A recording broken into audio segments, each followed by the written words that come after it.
What's crack-a-lackin'? It's your boy Broshmo, just in case you did not know. So we're going over edge rushers, top edge rushers from the 2020 NFL draft. But before we get into that, go ahead and give this video a thumbs up if you enjoy the content. Helps it get discovered, and become a bro and subscribe. It's much appreciated, much obliged. And yeah, go ahead. The vote should be up in the community tab for the next position group we go over. I do that so we can go over stuff you want to see. And it gives me time to kind of go over position specific tape and different scouts analysis and stuff. So that's why I do it that way. I know a few people were like, why don't you just do all the rankings? Well, it gives me time. I got a full-time job and a family, man. Come on. Time's of the essence. But content coming to the channel. Mock draft coming out next week after the conference championship games.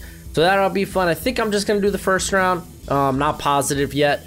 As well as I want to do more like what I did with the Dolphins. Their off-season video. I want to do more of those. I won't have time to hit every team for free agency, but I want to do a few of the more interesting cap situations. So be on the look for that. I got predictions should already be out for the conference championship. Hopefully, if I'm on my stuff.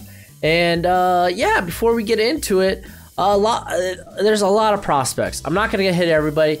Last year, 23 edge rushers, which is wild because when I had to go in and do this, they like to sites like to lump linebacker and defensive end all together, but that's not kind of what the NFL is anymore. It's edge rusher and defensive interior, D line.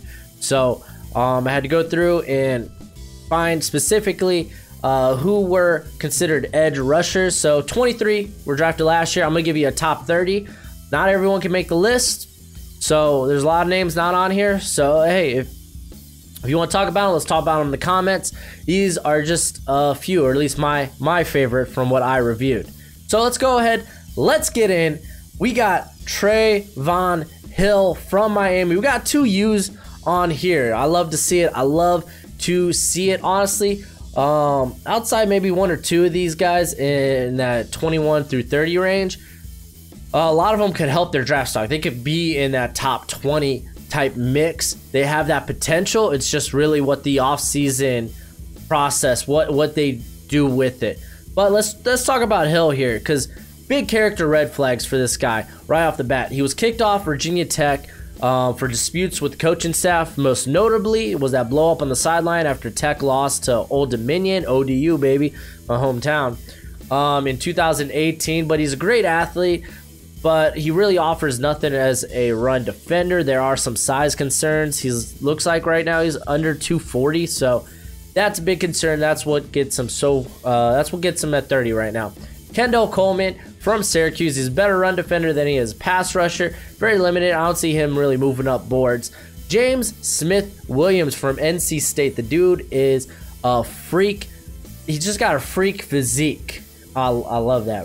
I love that. Freak physique. Also, some guys may declare by the time this video comes out, or decide to stay for their senior year. So if someone does, they're on this list. Think nothing of it. Just move everyone up one spot. But dude, freak physique, but he lacks an actual body of production there at NC State. He put on a lot of weight in a short period of time, so could be a bit getting used to, getting accustomed to your new build, your new body, essentially. He's definitely a project at this point, but there is a lot to like about him. Jonathan Garvin from Miami. He looks the part of an NFL edge rusher. Just questions about his effort, lack of consistency and production there at Miami. Trevis Gibson from Tulsa. We'll see this guy at the Senior Bowl, man. I'm so excited for that Senior Bowl. It's going to be fun. But he played well against Josh Jones on the few snaps that they faced off against each other in that Tulsa-Houston game. So there is that. We got Patrick Jones from Pittsburgh. Good combination of speed and power. Super powerful guy, but he's not a great athlete. And then we got Bryce Huff from Memphis. And this is a guy that was kind of weird to kind of look over what some other scouts say, because I've seen some scouts do one of two things. They either they try to make a comparison to Khalil Mack, which is I think a ludicrous comparison. And then they take issue with his size. I don't think it'll be that. I don't think it'll be that big of an issue. So we've seen kind of like NFL defenders in general. They're getting smaller. Teams are looking for better athletes. So I don't think it's a big issue. But he's very aggressive at the snap. Sometimes isn't aware of what's going on the play, but still a very dangerous pass rusher. Bryce Stirk from Montana State. Montana, man. Good old Montana. Decent size. Got 6'3", 255. Like I said, the NFL's kind of moving more into more. They're looking for more athletic type of guys rather than the physically imposing. You should have a solid 40 time. We're looking, I'm assuming, in the low 4.7s.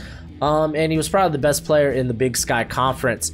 A guy I really like, Cam Gilt from Wagner. He ended the year the Northeast Conference career sack leader. My big problem, same thing that was with Trayvon Hill. He's listed as 238, so he needs to add significant weight. And the problem with that is there's guys who could put on the weight and look good, like Brian Burns last year, or Ja'Kai Polite last year, who looks like when he put on all that added weight, he just didn't look as athletic. He didn't look good. He looked sloppy. So that's a bit of a concern if he does add weight. How will that affect him athletically? But he's got powerful hands. But again, given his size, he's probably ideal for a 3-4 type scheme. He'll be in the collegiate NFLPA bowl game, which happens this Saturday. So there's actually a lot of interesting prospects in that game. You got Jake Ludden from Oregon State. So that actually, I can't wait to watch that one. And then DJ Woonem, hopefully I got that name right. South Carolina doesn't seem to have a plan of how he's gonna, essentially how he's gonna beat his man. He just kind of goes. But great athlete, linear, not really laterally. But he is interesting because, especially in that SEC, he was kind of used to spy the quarterback at times, and sometimes he would cover the flats. So there is a lot. Like I said, athletically, he's pretty gifted. And then on to 20 through 11. Olaway, oh man, Bediku. I looked the name up to get the pronunciation right. Hopefully, I didn't butcher it too bad. But Cadalla, Illinois, declared early, which was one of the more interesting names in this draft. Not just because how it's spelled, but because kind of like his journey. He was a 5-star recruit. He ended up being a grad transfer from Southern Cal. He really couldn't get into the rotation there consistently. He has tremendous physical ability. He just needs to get to that 250 to 255 threshold. Now, he lacks tape. Injuries are a bit of a concern. A lack of a standout game is also a concern against the better Big Ten teams. I mean, you're doing it against teams like Connecticut and maybe like one of the lower Big Ten schools. Other than the Wisconsin game, that was pretty impressive. But yeah, it's a little concerning. This guy is definitely in that late round territory. He's more of a which is not bad. He's more of a developmental prospect at this point. Like I said, he's very physically and athletically, he looks very gifted. Kenny Willix out of Michigan State, speaking of the Big Ten, hasn't really shined as a consistent pass rusher despite his sack totals. I know they're pretty impressive, but he's a superb run defender. He's got that in his play strength, limited athleticism, will kind of be challenges at the next level, which is why I kind of doubt his ability to be a consistent pass rusher at the next level. Alex Highsmith out of Charlotte, man. Oh, this guy put up a great year, and he was a walk-on, which is even more impressive. Stand-up rusher only, though. A good effort, but he's got short arms, doesn't get good separation, and at times he gets tied up with his blocker. And then Jabari Zuniga out of Florida. This guy may be the Ja'Kai Polite of this draft, if you know what I'm saying. Now, actually, this is a better description I put. Meet the Justin Herbert of the edge rushing group, which is kind of funny. But he's got tons of physical intangibles. but he has a lot of Houdini games, and that's where that Justin Herbert comp kind of comes into play, particularly against better teams. He has a wicked inside move, which actually, if you were following this channel for a little bit, checked out any of my scouting report videos. My first scouting report video was on that Florida-Miami game, which is his best tape. Yet, a lot of the times he was beating his men with that inside move. He was being moved along the line, more so on the inside.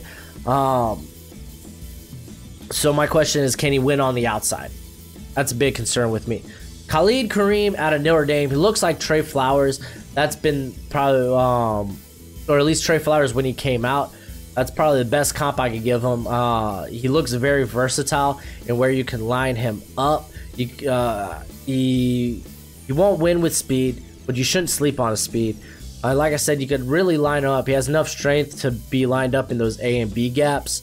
So he's a very, very interesting prospect. Darrell Taylor out of Tennessee. He looks smaller, but I couldn't find an exact weight on the guy. It's weird, kind of. They fluctuate, listening to him between 240 and 255, which is kind of ludicrous because there is a big difference between the two. Now, his weight and measurements will be important, but he might be one of the most athletic players at his position. So really, the combine will be big for him. That like first day of the combine where you get those measurements. Marlon Davidson out of Auburn, one of my favorite prospects in this draft. If you've been following the channel, he does everything well. He moves extremely well for a guy pushing 280. He doesn't have a great bend, so yeah, I don't think you're really going to be drafting him to zoom around the edge. He's going to win more so with his power and his technique. Anthony Jennings out of Alabama. This guy is probably the most divisive prospect among the edge rusher group. People either love him or they hate him. I'm kind of in between. I'm a little indifferent. He had a knee injury in 2018. Hasn't really returned to form or to the same form we saw in that 2017 season when people started really talking about him. But he did look pretty good in 2019. I don't want to take anything away from that. He's got great length, powerful hands, not great explosion, but that was even before the injury. This guy looks like he's going to be batting the ball down at the line of scrimmage all the time. I love it. Alton Robinson out of Syracuse. This is a very interesting prospect just because of, again, his journey here. Some people say he may have character red flags for an arrest he had in high school, which was kind of, I think it's dribble. I think it's trash. This is a young kid out of high school who ended up going to Texas A&M and got kicked off the team because of this arrest. And what it was, he was said pushing his ex-girlfriend, and I put air quotes there because she wasn't cooperating with authorities. So the story kind of got I feel like she could have embellished on that, but he stole her phone. That's what it was. He stole her phone. She said he pushed her down. She didn't cooperate with authorities. It got dismissed. And then he got dismissed from Texas A&M. So people want to bring that up as a character red flag. He's had a clean record since, so it's not really a concern for me. So let's talk about the prospect. Just get that out of the way right now. Very strong, very fast, needs a little refinement on his technique, but ideally he lines up with his hand in the dirt. I like that outside of the tackle, but also has the speed to line up in that wide 9, so even outside of like the tight end, if you're unfamiliar with that. Then Zach Bond from Wisconsin, a guy that is interesting, very interesting. You're gonna see a lot of people make the comp Joe Schubert, which is a fair comparison, just given he's 235, so he's probably going to be drafted as a linebacker, honestly, an off-ball linebacker with the ability to pass rush, just like Joe Schubert. But he does. Some of the reason why also, not just that size, doesn't really have the upper body strength to do so, but he's got great motor, and the good thing is he has dropped back in coverage there at Wisconsin, so that is what you want to see. Let's go to the top 10 here, and I got Jonathan Greenard from Florida. This guy's still developing from a technique standpoint, but he has all the physical tools to succeed as an every down player, great motor, never quit attitude, transfer from Louisville. He blew up onto the scene in that Miami game at the beginning of the year that I mentioned prior. So, yeah, a lot to like. This guy, this guy is kind of flirting with the second and third round. So, off-season process will be very important to him. Bradley Anae out of Utah doesn't win with power or athleticism, but with his hands. He's a technician. He dominated the Pac-12, and he did it against guys like Trey Adams. He racked up 11 total pressures on Trey Adams, so that's something you like to see. Joshua Uche out of Michigan. I think I'm going to have this guy higher on my list than most other people will, and here's why. I know he's a bit undersized to the eye when you look at him, but he's listed at 250. He doesn't look it. Part of that could be because he's got pretty good length, but he could stand to add a little more power. But he does have a ridiculously, in my opinion, a lot of scouts say differently, but I think he's got a really good bend around the outside. But he has an extremely nice inside move, and this is something we all can agree on. This guy wins a lot on the inside. I think he's probably one of the most underrated pass rushers in this draft class. Julian Akawara out of Notre Dame. Good explosion, burst, bend. He's ideally a stand-up rusher, but he's been very inconsistent throughout his career, really this season, only popping off in the Virginia game. And the injury, I looked into it because I believe it's a fibia, broken fibia. It shouldn't cause him to miss the combine. In theory, it shouldn't, because that's typically a 9 to 12 week recovery. But ideally, hopefully he'll perform at his pro days. But the thing is, we gotta keep in mind he shouldn't be up to full speed even if he does attend the combine or even to his pro days yet, because he's still recovering. But a guy that honestly he could go into the first round. Terrell Lewis out of Alabama, extremely strong legs, not much of a technician, but with his power, he doesn't really need to be. The guy is super strong, and again, you can learn how to use your hands at the next level.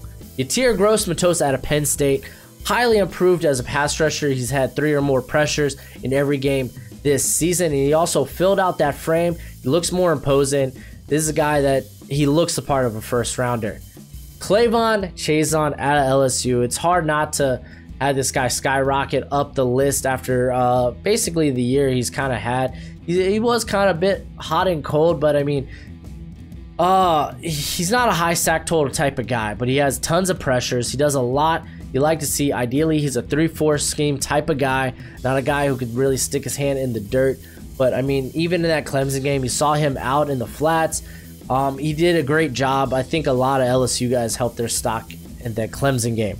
Curtis Weaver out of Boise State, probably my favorite prospect on this list. Great alignment, versatility. He can line up inside, he can line up outside. He's even dropped back in coverage there at Boise State. I won't suggest it given his size, but he was probably the most dominant pass rusher in college football outside of Young this season. I really like Weaver. I think a lot of people are sleeping on him. I don't think you should. He's great. AJ Epinesa out of Iowa. He had a slow start to the season, but had 8.5 sacks over the last 6 games. He isn't scheme dependent. There's a lot of people, especially in the comments, actually, trying to say, oh, he's a 4-3 end only, which is no. A lot of these guys now, again, the NFL drafts athletes, guys that aren't necessarily scheme dependent. This guy can line up outside of the tackle. He can line up as an edge rusher in a 3-4 scheme. Just because he's 280, you shouldn't discount him. The guy is extremely athletic. Gosh. And then finally, Chase Young. We all know he's number 1. He's probably the second or first best player in this draft, up there with Joe Burrow. That's a great debate to have for a later time. 16.5 sacks this season, abnormally high pass rush win rate, and he will be one of the top 2 picks in the NFL draft. But that's it for the video. Got shirts If you're interested, let me know, and they will be made. So go vote for that in the community tab. But until next time, you be easy, my friends. Later.